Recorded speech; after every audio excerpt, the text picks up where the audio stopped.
Have you built yourself a business or have you accidentally built yourself a very demanding job? Today, I want to talk to you about something that can quietly limit the value and the future potential of your business, even if your business looks successful from the outside. And that is owner dependency, which is when too much of the business relies on you as the owner. In today's episode, I'm going to talk to you about why this is dangerous and how you can fix it if this resonates for your business as it currently stands. Welcome to the Intentional Money Show, where we talk business growth, profitability, mindset, and building a wildly successful creative or digital business without sacrificing your life in the process. I'm Clare Wood, business profit coach, speaker, author, and unapologetic believer that you can build wealth and freedom doing work you genuinely love. Each week on the podcast, we dive into the strategies and honest conversations that will help you scale sustainably, increase your profit, and build a business that actually feels good to run. Let's grow your profit. So, what exactly is owner dependency? Owner dependency is when too much of the business and too much of the business success relies on the owner. You're the person who has the key client relationships, the one who understands how everything works. Maybe you're the one who makes all the important decisions. You're responsible for bringing in new clients, managing the team, solving the problems. And whenever anything goes a bit funny, everyone looks to you and says, what should we do? Now, it makes total sense why businesses end up becoming dependent on their owners, particularly if you've built something from scratch. You were the business in the early days. You're the person who did the selling and the delivery and answering all the emails. Maybe it's still at this stage now. But the problem is, as your business is scaling, often what you might find is that you are continuing to operate as if you are a solopreneur. And what happens when that unfolds is that it creates an invisible ceiling. So the business might continue to grow in revenue, but the business itself is limited because it can't operate without you. And ultimately, you've only got so many hours in the day. So the potential growth of the business will be capped. And owner dependency also affects the business value. Now, when I use the terminology a business valuation, you might immediately think, I don't want to sell my business, so that doesn't really apply to me. And I know I've certainly thought that myself. I love my business. And I really enjoy the work that I do. I have no plans to sell it and disappear into the sunset. But whether you intend to sell your business or not is almost beside the point. Because at some stage, you will want the business to operate without your constant involvement. You might want to take a proper holiday or have a baby, or maybe you get sick or someone in your family needs your help.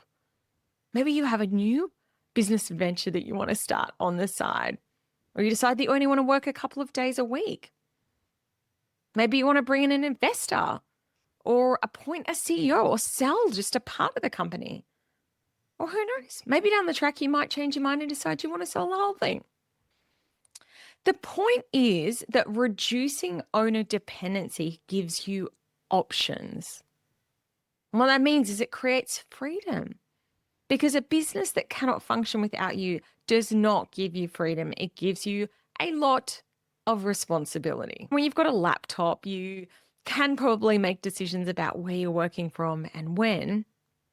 But at the end of the day, your business is still capped, dependent on your capacity to be able to put into it. So let's just pause for a minute and think about if someone was to come in and place a valuation on your business. Let's just say that something was to happen, you were no longer able to run your business anymore, and an individual assessor was having a look at the valuation of your business. These are some of the core questions that they would be asking. Can the business continue generating revenue if you were to leave? Would your clients stay? Can the team actually run it without you around? Do you have well-documented systems?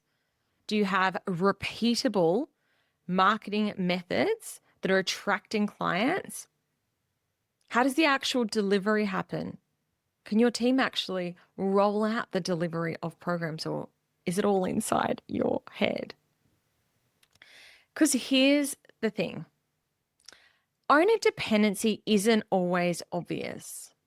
You might even have a team and a growing business, great revenue, but the business ultimately is still heavily dependent on you.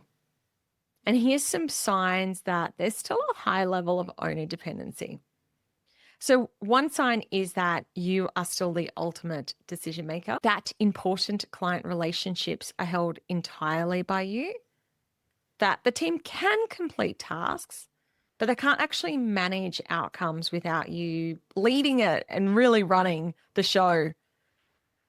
Maybe your processes are there, but they're more because the team has a lot of experience rather than the fact that they are properly documented in a way that someone fresh could come and pick them up and just run with it. Another sign, if you take a day off or go on holiday, do you find that the team are still checking in with you and you're still needing to answer emails, check messages? Another sign is if you ever take a day off or go on holiday, you're finding that you're still needing to answer emails, check messages, and that the team keep asking you for guidance so that they can solve the problems. Another thing that I need to talk about, which can be something that business owners accidentally create in the journey to become less owner dependent, is that the business instead becomes key person dependent. Now, I've thought about this in my own business. My assistant, Sally, has been my right-hand person for a very long time. She knows my business so well. She knows our clients. She remembers the history. She knows the technology. And she's often knowing what needs to be done before I've even asked for it. She's such an incredibly valuable part of my business. And that creates the question that I know I need to consider as a business owner. What would happen if Sally left? Could someone else step into her role, and would they be able to find where everything was, understand the processes she manages, or would the business enter chaos mode? So this isn't about expecting your employees to leave. It's not about distrusting your team. This is just about responsible risk management. Your business shouldn't become dependent on any one person, whether that person's you or your ops manager or your CEO or your brilliant assistant who just happens to know everything. So how do we reduce any sort of owner or key person dependency? Step one, identify where the business depends on you. So before you go and start hiring people or creating hundreds of procedures, you need to actually understand where the dependency actually exists. So a simple little way that you can check in on this, ask yourself, what happens when I stop working? What decisions can only be made by me? Which clients only want to deal with me? What information only exists inside my head? What problems repeatedly get escalated to me to solve? What parts of the delivery require my expertise? What happened last time I took a week off? And perhaps the most revealing question, if I disappeared from the business for a whole month, what exactly would break? And these questions will show you where the risk is sitting.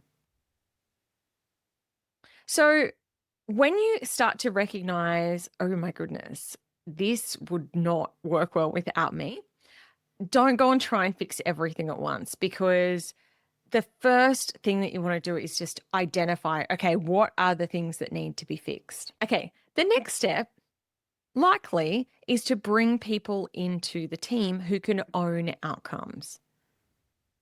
But simply hiring more people doesn't automatically solve the problem, because like I spoke about before, Bringing on other people can actually then create key person dependency, which is kind of just the same thing in a different hat. When you are hiring new staff members, what you don't want to be doing is building a role around a person. You want to be building standalone roles that can exist regardless of who is in the actual role at any one point in time. So this is really about creating clarity around the position description, the responsibilities, and being really clear about the decision-making authority these different roles have. This is exactly what large corporate organizations do. They have a thing called delegation of authority, which means that they give people a certain amount of capacity to make decisions in different areas. If you've ever worked in a corporate role, you might remember you might get a corporate credit card and they say you can spend up to $1,000 without having to check in on your manager. I know I used to be able to have certain sign-offs on certain kind of decisions and things, but then other decisions had to be escalated to the next level of management.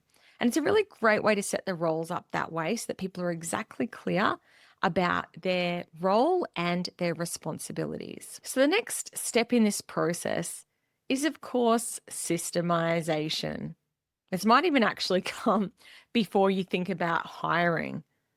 Because look, I know writing procedures is not exactly the sexiest part of running a business.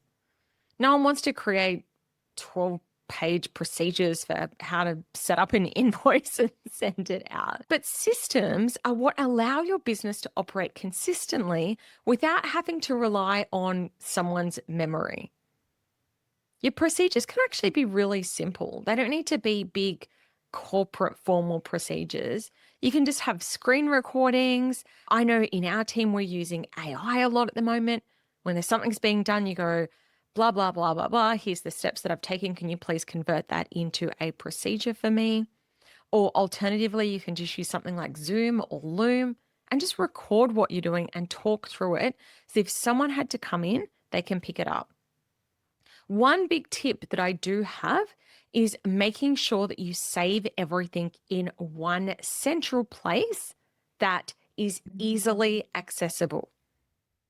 Again, I'm showing my age here, but when I first started working, we used to have printed out sheets that were put into folders. And what we would invariably find is that the second that technology updated or we put a new step in, these procedures would become very outdated. So you want to have this as an online system and you want to have it as something that is fluid, that gets regularly reviewed, tested, and updated. Step 4. With that in mind, you need to have some sort of backup capability.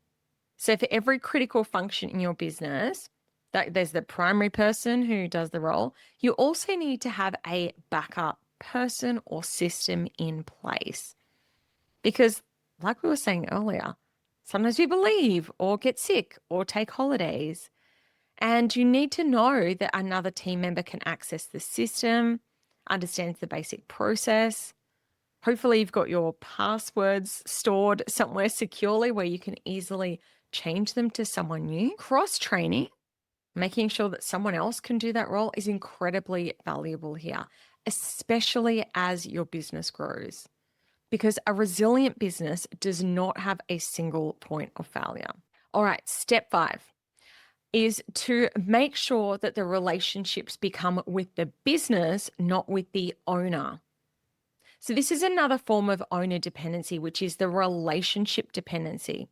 And we can a lot of times see this where there's a personal brand or someone is known as the founder and the client trusts the owner, the client wants the owner, and the client believes the only person who can solve their problem is the owner.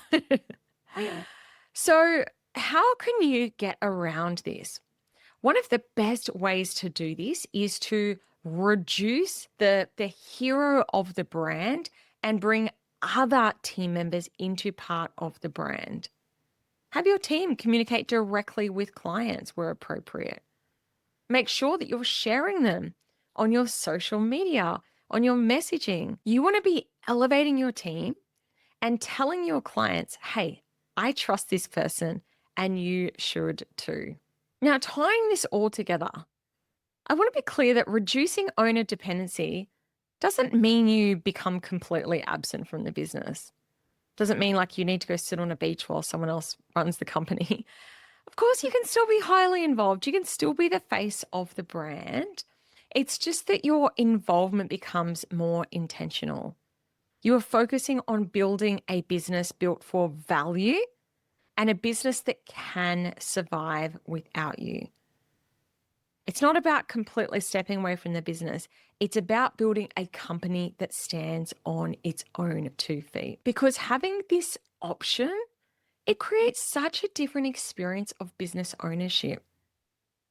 I've worked with clients who have not taken a proper holiday in 10 years. Sometimes they've gone away, but they took their laptops and worked the whole time, or they simply haven't actually had a break at all. And a lot of times I've had to come in and say, hey, this is not sustainable if you keep going this way, because everyone needs a break sometime.